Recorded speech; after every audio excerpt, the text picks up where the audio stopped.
Суштината е дека ни на едното место, ни на другото, како што кажува Грција, ние нема да можеме да ги почнеме преговорите доколку не се дојде до одредено решение кое што за нив ќе биде задоволително и кое што они ќе го прифатат. Затоа што и во овие 6 месеци што доаѓаат, ние еве да продолжиме со реформи, со модернизација, значи тука да не ни става забелешка, да продолжиме со разговори со Грција. Ако не најдеме со нив решение, тие, не знам, во март или во јуни, ќе најдат некоја друга можност, пак да се одложи или па во крајна инстанца ќе го блокираат класично. Имаат право да го блокираат. Барем такви се сега нивните однесувања и такво дознание даваат. И од таа гледна точка, ние многу немаме кој знае колкава разлика од тоа што беше во Букуреш и тоа што е сега. Има разлика, но не преголема. Значи, јас во една прилика реков... Дали во овој последен извештај софистицирана варијанта на Букурешт. Дали сме условени? Решете го проблемот со името, па ќе добиете датум за преговори. Формално не, неформално да. Неформално да. Значи формално во текстот нема такво условување. Неформално врачињата на гранките знаат дека тоа е тоа. Покренавте процес пред меѓународниот суд за ставањето на вето на Грција за интеграцијата, што значи излегување на Грција од времената спогодба и ние го почнавме. Вие го почнавте, тој процес. Да, процесот е во тек. Процесот е во тек. Но ме интересира една работа.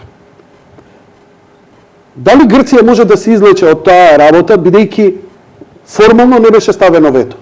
Формално во Букуреш ние не добивме вето. Мислам дека не може, од причина што тоа не советува исто и експертите што ги ангажираме од Америка, од Англија и од не се сеќам од која трета држава беа.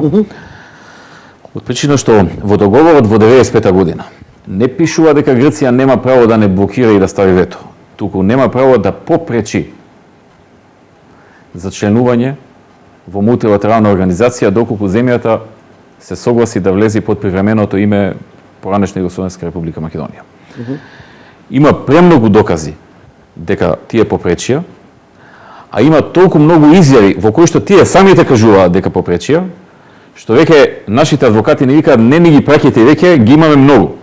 Значи имаме толку многу изјави за пред судот на самите грци, на самите функционери од Грција, фалејки се дека не попречиле, блокирале и така натаму, што едно време МНР ги Министерството на дворешни им ги праќаше од време на време како ги собираше и како ги преведуваше.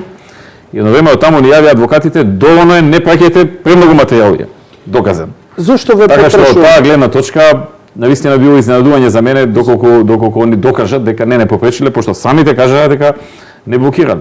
Винстон Черчил вели потребно е еден политичар да биде визионер, ама не да гледа премногу далеко, туку во блиска иднина.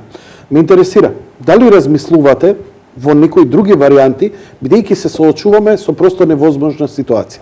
А тоа невозможна ситуација е дека проблемов еве со години се преговара, без оглед кој преговара, без оглед, ја мислам дека нема политичар ни најрадикален македонски политичар, проевропски или прогрчки, кој би се согласил на сите можни промени што грците ги бараат.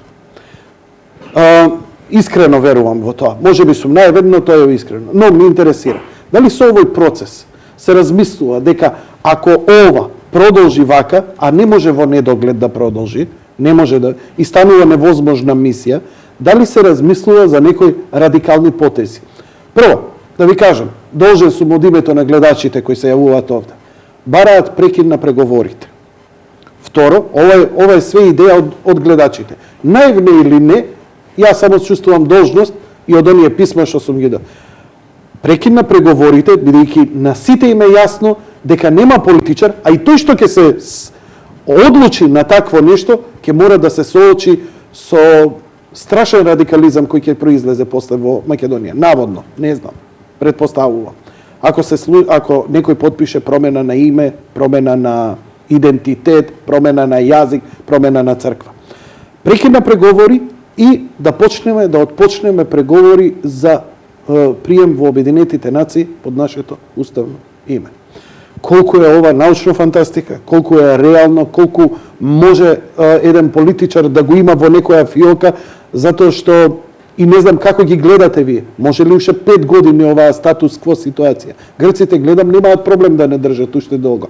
Од друга страна, почувствувавме некои изјави као за 6 месеци до година дена, као што вели Папа Андреј, ќе го решиме проблемот. Знаете, вака, кога го слуша него човек, се добива впечаток дека он навистина сака да го реши проблемот, но во најмал вака факт е дека не сакаше сега да го реши. Ја не знам како ќе биде понатаму.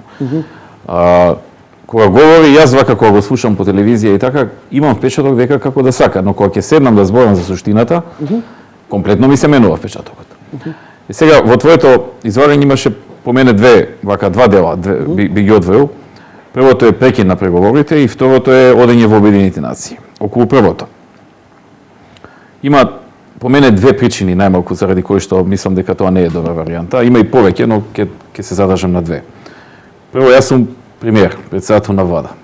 Јас сум платен од граѓаните и избран да барам решенија на проблемите, а не да прекинувам преговори, да прекинувам разговори и така натаму. Македонија, 90% од македонците сакаат да влезат во НАТО и во Европска унија, но имаме проблем со Грција. Тој проблем сега во моментот е до таа мера, наречиме, неразумен, што е дури и дрзок и безобразен како предлог што ни се дава. Меѓутоа, прекин на преговорите не е решение. Ние мораме, јас лично како премиер и луѓето во владата, да продолжиме да се бориме, да бараме решение, ако не може сега со ова, па да бараме понатаму друго, трето и така натаму, значи не смееме да застанеме во нашите напори. Ние сме избрани за да се бориме, не сме избрани за да стоиме и само да чекаме времето да помине и нешто да ни падне од небо. Ние мораме да работиме. Затоа што знаеме 90% сакаат да влезат во Европска унија. Ја разбирам дека не сакаат да влезат под овие услови, затоа не сме влезени до сега.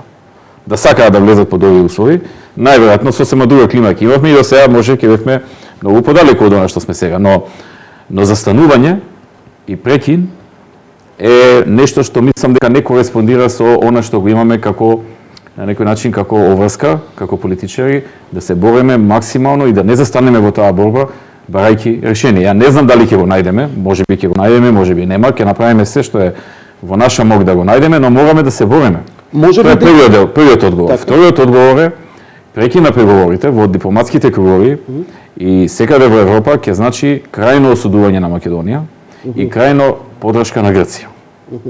Значи тие што се движат повеќе во дипломатски кругови или се движеле во минатото, политичари, дипломати и што ја знам, новинари и така натаму, би требало добро да знаат дека прекинот ќе значи дека целата вина оди кај нас, Грција се оправдува и тогаш сите се против нас на некој начин. Тоа е лошо. Тоа е прилично лошо решение. Вториот дел, околу одењето во Обединените нации, тоа не можеме да го направиме сами, доколку немаме поддршка од оние кои што имаат постојано членство во Советот за безбедност, кои што имаат и право на вето и така натаму, и засега ние немаме на некој начин нити ваква, нити онаква, нити преквитна, било каква препорака или било што за да се прави тоа. Затоа што во светот има многу поголеми сили кои што за да помине такво нешто би требало да се согласат и тоа не се прави баш така едноставно како што луѓето замислуваат. Јас ги разбирам луѓето, веројатно јас да бев на место на некои од граѓаните кои што не биле вклучени во дипломатските кругови, можеби јас така ќе размислував, но така лесно одење на Генерално собрание или на Совет за безбедност е преризична варијанта и може да се доведеме во една непријатна ситуација.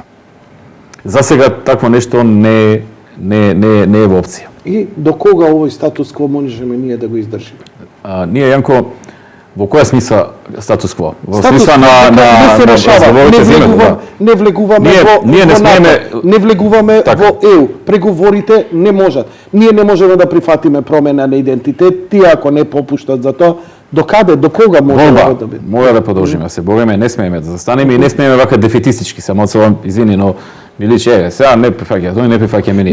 Нештата се менуваат. Не е дефетистички. Ништо на светот не е останало исто со одреден број на години. Се менуваат расположенија, се менуваат подршки, се трошат кредити, се добиваат и нови идеи некогаш со текот на времето. Друго ми е, не влегуваме во НАТО, не влегуваме во ЕУ. Можеме ли ние да